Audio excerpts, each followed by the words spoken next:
Hi guys, it's Miss Chloe SW here. Welcome back to my channel for everyone that's returning and welcome to everyone new. Today is of course a Flosstube kind of day. There will be video game videos when I get to them. I am not very organized with filming and I've had a couple of issues with my PlayStation recording my gameplay. Um, but for those fans, those videos are coming back. I promise. Don't go anywhere. I will make some new ones just for you. So today is, of course, my Flosstube day. So it's all about craft and getting into it. So today I would like to start showing you my haul. So I have a very small amount of haul. I haven't actually gone anywhere. I have been in isolation for 3 months. I've been working from home. It's not a bad thing. It's just a lot to deal with sometimes. But I have been very lucky, and a couple of my family members and friends have gifted me things that have arrived. So the first is bobbin cards. If anyone else bobbinates, you know my struggle. You can never have enough of these guys. So I recently ordered a bunch of floss and it's sitting in a bag.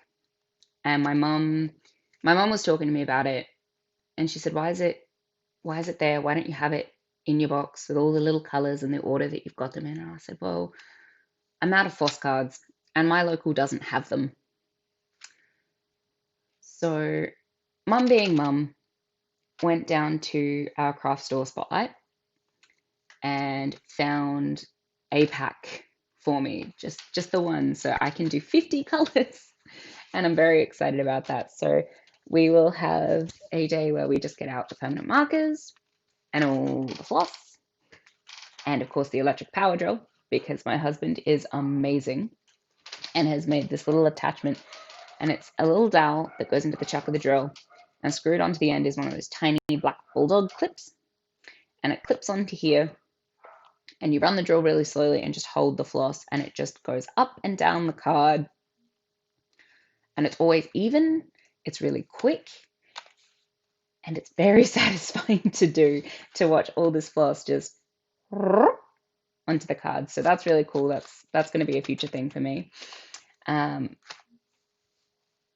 second thing that I've gotten is from my friend Courtney, and it's this tiny, tiny little bookmark with these little mermaids on it, and I really like the bubbles that are on here. I think they're really cute.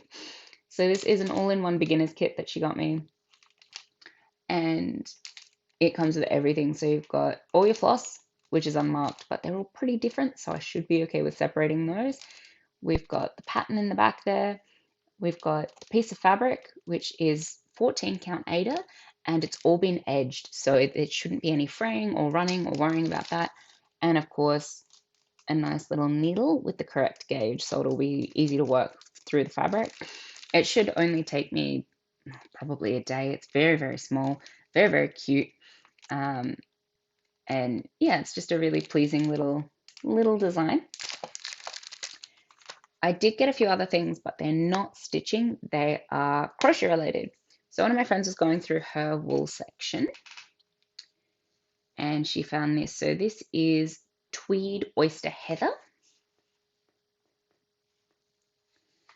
And I thought it looked a bit like coffee. It looks like it's got coffee grounds through it. It's really, really nice. It's not a harsh wool. It's fairly soft. So it should be good to work with. I don't know what I'll make with it yet. Maybe a scarf or probably a blanket. You guys know I'm obsessed with blankets. So I got two of them. And then she gave me this to play with. I don't really know what this kind of yarn is called, but it's very fluffy and it's got two strands. It's one of the softest things I have ever held. It's really, really nice to just be sensory with. So yeah, I'm not sure what I'll do with it, but I'll give it a go, see if I can make something out of it. If I get good, I'll see if I can get some more, because I think it'd be really nice for gloves. Yeah, so there's that. Now, I think we'll move on to a few plans and then I will show you my whip, because my whip comes into my plans. So a lot of you will know, because a lot of you are going, that there is a retreat in July for Frogwarts. And this year we were very lucky. The girls have done it as a virtual retreat due to COVID. So I'm actually able to attend, which I think is really cool. So for this retreat, we've been tasked to have 7 whips as a list that we can have sort of ready in an instant to do different challenges and tasks with. And we've got a whole list of prompts to fit them in. So things like stuff that's Christmas themed or Halloween, things with a quote, things with a key. There's an alphabet one, different colors that need to be on the piece, that sort of thing, which I think will be a lot of fun.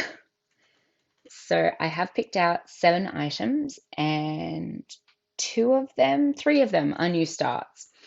So that will be very, very exciting for July. So the first new start that I'm going to be doing for this retreat is fitting. It is the Ravenclaw crest. So I bought these last year and I just have not had time to start them yet. But I'm very, very excited to do this one. My house, of course, is Ravenclaw. And I love that this isn't a fully solid piece. So you can see all the white to really make the blue pop and the evil pop. I like the little bubble work down the bottom here. I think that's really cool. It looks very, very 3D, and it's going to be beautiful on the wall.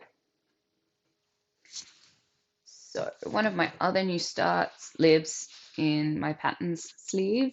So this is my Lion King sleeve from Love You More. Or one of my Lion King sleeves, I should say. I have 2 that the girls specially made for me because I am a lucky, lucky girl. So I am going to be doing a Lara-sized house. So I went through all of my stuff, and my grandmother has given me this book, which is from the American School of Needlework Excellence in Instruction. It is 50 Houses by Sam Hawkins. So you can see them all here. There's a decent amount of different ones that we can do for housewarming gifts for people. The one I would like to do is this little guy. So he's in a moon of flowers, and he's all blue, and he's got smoke coming out of the chimney. So I am currently waiting to start him. Isn't he really cute? He's just a sweet little pattern, and I think it'll be really quick to do, but it'll be really satisfying too, just because of the shape. So I'm very excited for that one. Yep. The next piece on here is my grandmother's piece. So it's called Staying for the Refund. This is what it will eventually look like. So you've got the old school shop and car and the little boy and his dog. The boy is presumably drinking a Coke or some form of soda from a glass bottle.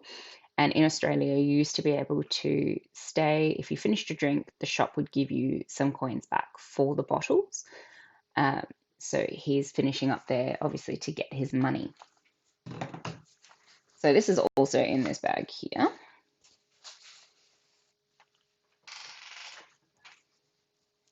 And this is where I'm up to. So you can see the car's done. We've started the bushels sign up the top, and we've actually got the dog and the boy coming in down here. So this has been a great piece to work on. It's been through a couple of different hands. Of course, it was my nan's first. She picked it out. She wants to get it on the wall. But my aunt has also done some of it for her, and now I'll be finishing it. So it's very, very interesting. I've never worked on a round robin piece before this. So I had a lot of challenges in the fact that the stitching is very different to how I would stitch. So it's on 18 count Ada, which is fine. I use a lot of that. Ada is a great place to be, and it's something I know, so it's easy enough to pass on. It is done 1/1 with threads, which is something I haven't done before. All of my pieces have been 2 threads over 1 square. So that was a bit of an adjustment because, of course, when you do 2/1, you know when you're too tensioned, you're pulling too much. because you can see the little white pieces come through. With this one, you can see the white bits come through on almost every angle. And it was a really strange thing to get used to while I was doing it. Of course, I'm also finding the individualized modifications that everyone else has put in. Um, we don't call them mistakes. We say that they're individualizing the patterns. Um, so I've had to go back and make some compromises to fit those around to cover them. Um, I've also learnt about squash stitching, quarter stitching, three-quarter stitching, and half stitching on this piece so far. There's a lot more I'm sure it will teach me. I haven't looked over everything, which is a bit scary, but I think it's coming along okay. I think for the amount of hands it's passed through, it's looking really, really neat. Um, and yeah, I'm looking forward to getting this one done and getting it hung up for my nan. So the next piece that I will be doing for retreat is, it's going to focus. There we go. The Trojan Rose by Tori Bailey. I'm sorry, they're all on my phone. I have lost a lot of the cover images, or in some cases just haven't been gifted them with the pieces. So I've gone online and found them all for you. But this piece is really sweet. I think it'll look great hung up in a guest room or a little girl's room maybe one day. But I really love this piece. So this was a kit piece. Again, this one is on 14 count Aida. So it's very easy going on my eyes when I stitch it, which is amazing. You've got to have your easy stitch pieces for when you're tired. And this is where I'm up to. So you can see the white's coming out really, really well against the white fabric.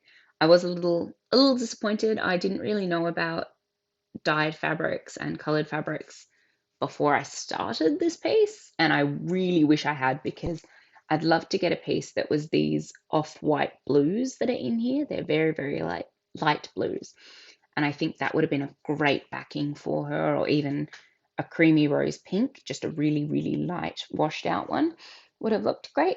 But I'm really happy with her either way, and I think she's coming along really well. She has a lot of back stitch, a lot of French knots, and a few other bits and pieces that go in over the top of her. So I have had to scan the pattern and copy it twice, because I am not a magic person. I need to mark my pattern. I do know a lady that sits there and she'll just sit there and go,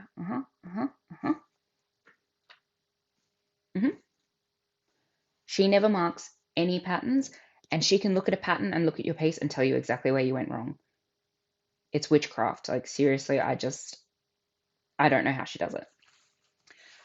So yeah, I've made 2 copies of the Trojan pattern, and I will be using one for all the main stitching, and then the second one will just be for my back stitch copy, so that I can go back through it and just make it look stunning. Sorry, I thought I was going to sneeze, and I'm not going to. That's the worst. I hate it when that happens. It gets all tingly, and then you just feel like the day's incomplete. I don't know. Anyway, the next piece I'll be doing is the Blue Wrens. This is an Australian pattern. It's a mini kit. It's from DMC. If you do find this kit and you do it, I would recommend a very strong light. And if you have one to compare it to, you are going to want access to a full set of DMC threads. This piece is really beautiful. However, it comes without any of the threads being labeled. And a lot of them are very, very close in color.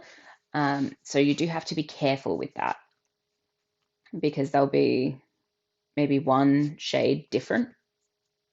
So you want to know that they're right. So this is where I'm up to on her. The brown guy's almost done, and the blue guy's coming in strong. So I just have to finish their tummies and their tails and then their little seating log. This one is really, really cool. It's one of the few pieces I have where the back actually looks presentable. I am a bit of a lazy stitcher, and I'll end up dragging across my page. If there's a stitch here and a stitch here, I'll just whoop. But this one I was very dedicated with. I've been very careful with. I have changed direction a little bit on the back, but I don't think that matters. No one's going to see it. It's going to be framed on it. It'll be fine. So yeah, I've started these cute little birds. I like them because they have this little, like, they're really puffy. They just look like little tiny balls of cuddle. Like I'm in love with them. Oh yeah, this is another Love You More bag that I have. I'm very lucky. The ladies made me up my own Lion King bags because I am obsessed with the Lion King, and you can never have enough storage bags, ever. Now, of course, if you've been keeping count, that is 5. So that's 5 whips that I've got so far for retreat, and we do need 7. So I don't have any copies of the next one. So the next one is actually the retreat exclusive pattern. I've decided to put that in as my next piece. So I won't have that to show you, but hopefully next video I will. If you want to see it, head on over to the Pattern Queens, and if you go to their latest video about Happy Father's Day, the ladies over there have stitched it in 2 different sets of threads, which I think is really cool. It's great to be able to see the differences. So they've model stitched it. And then when I eventually have it, I will show you all of the pattern covers and things like that, so that we can have that one going as well. Of course, piece 7 for the retreat is my whole life this year.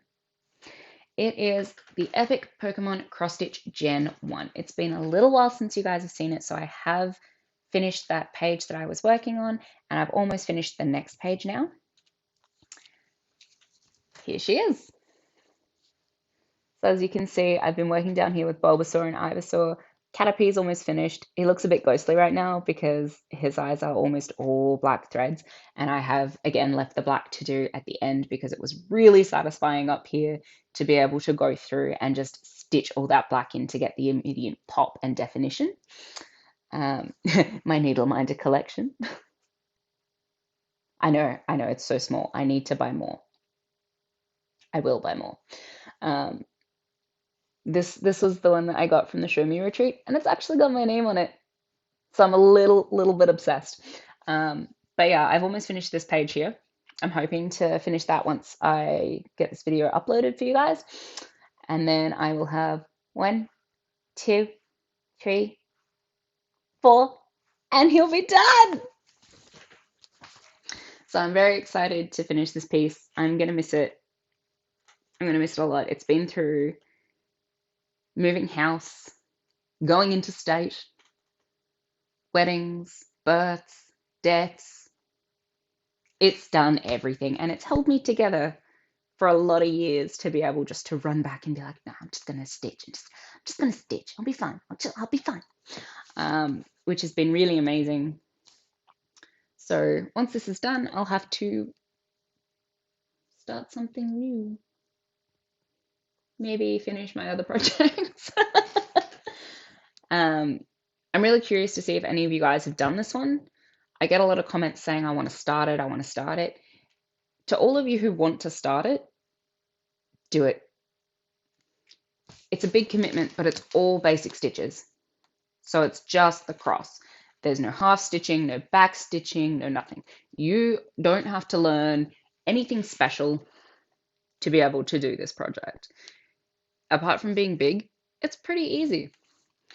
But yeah, if you guys have finished it, I would love to see how you framed it. Because of course, with all the colors, I'm thinking just a black frame, but then I want the matching to be nice, and I don't really know how I'm going to go about that. So if you have suggestions, I'd love to hear them. So yeah, I'm going to get him done soon.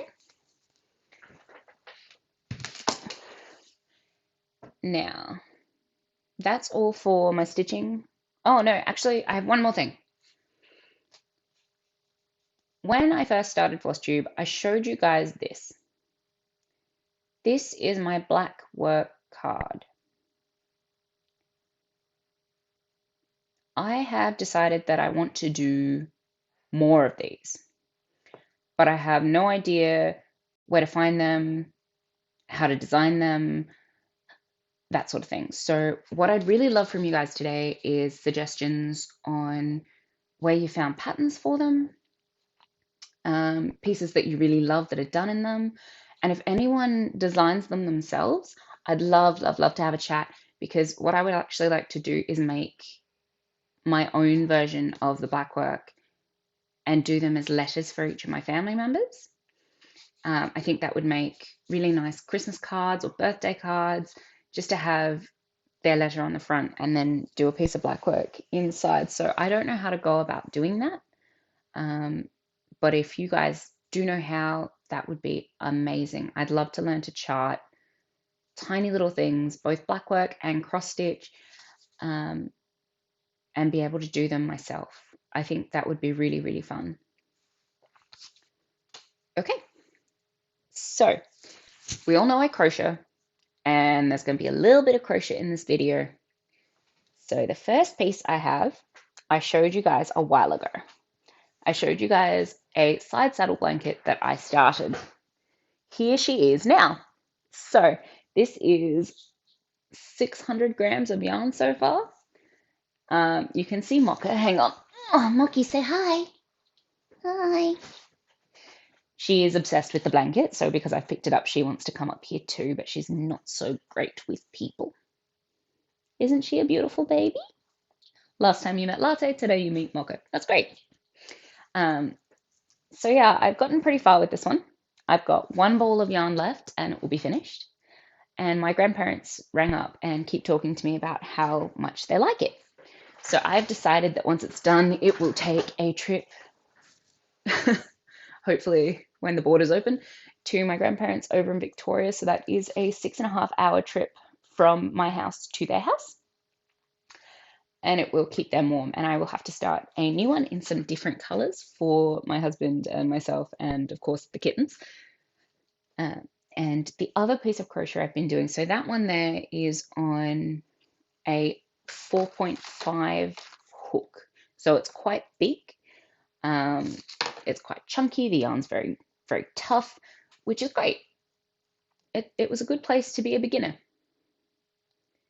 I've only finished one other project. You guys have seen it. It was the really big quilt for my bed.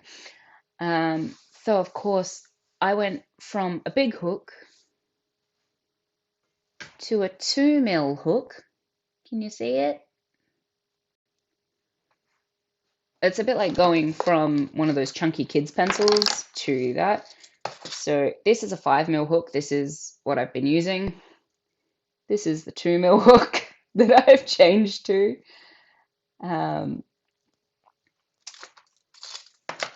So I've decided that my girls need their own little blanket. And I have done the first of 4 panels. See how tiny and cute? So it's going to be a big commitment. There's a lot to still do with it. And I just learnt to join today, so that's pretty fun. The girls aren't super keen on this one because it's for them, so I suppose, of course, they're not. But I'm really loving the colors on it. So I just got yarns from our cheap shop, which is called Cheap as Chips. I don't know if you guys have it in the States or the UK. I think you have Dollar Tree. I think they're the same thing. So we've got emerald green in the middle there, sky blue, and then navy to edge and join. So for their Forever Day, I got them a tiny, tiny little couch that they can sit on. So of course they need their own blanket that fits on the couch. So that's why it's going to be so small. So there'll be four of these panels. At the moment, that's the size I'm thinking. And then it will just be folded and left over the corner of their little couch so that they can hang out. And of course, like everything else that I have that's portable, I keep it in my Love You More Studio Co bag, which this is their Ravenclaw one. This was very nicely sent to me as a gift. So yeah, that is all I've got for you guys today. I really hope that you're all staying well in this crazy time. Please remember to be kind to people because you never know what they're going through. You don't know what's happening in their heads. Um, anyway, I hope to see you all in the next video. Stay safe. Take care. Bye.